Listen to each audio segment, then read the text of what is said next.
YouTube este o platformă revoluționară pe care poți arăta lumii prin videoclipuri de ce ești pasionat.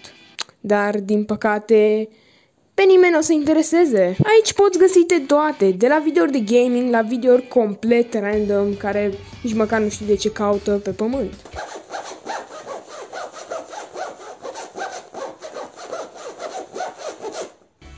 Ok, păi poate deja te-am convins să-ți faci un canal de YouTube, dar stai puțin, cum se face unul? E bine, e foarte ușor, trebuie pur și simplu să-ți creezi un cont de Gmail, o adresă de Gmail, este foarte simplu, îți alegi un nume, după care completezi ziua, luna, anul în care te-ai născut și genul.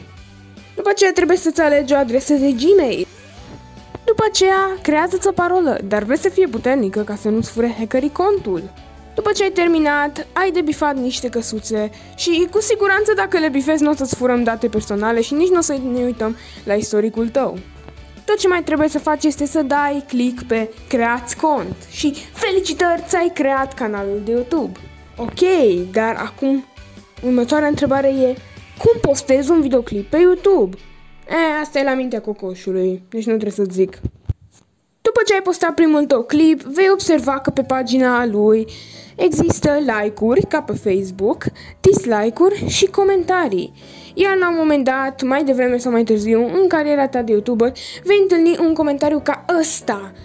Și cu siguranță te vei simți foarte jignit, așa că tot ce trebuie să faci este să mergi în YouTube Studio, să mergi la videoclip, la comentarii și îl ștergi.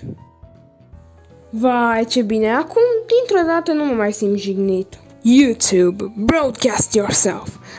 Mai degrabă YouTube, broadcast other people's hard work and post it on your channel. Acum că tot discutăm despre furat, ei bine, dacă faci asta, sunt șanse să-ți iei un strike.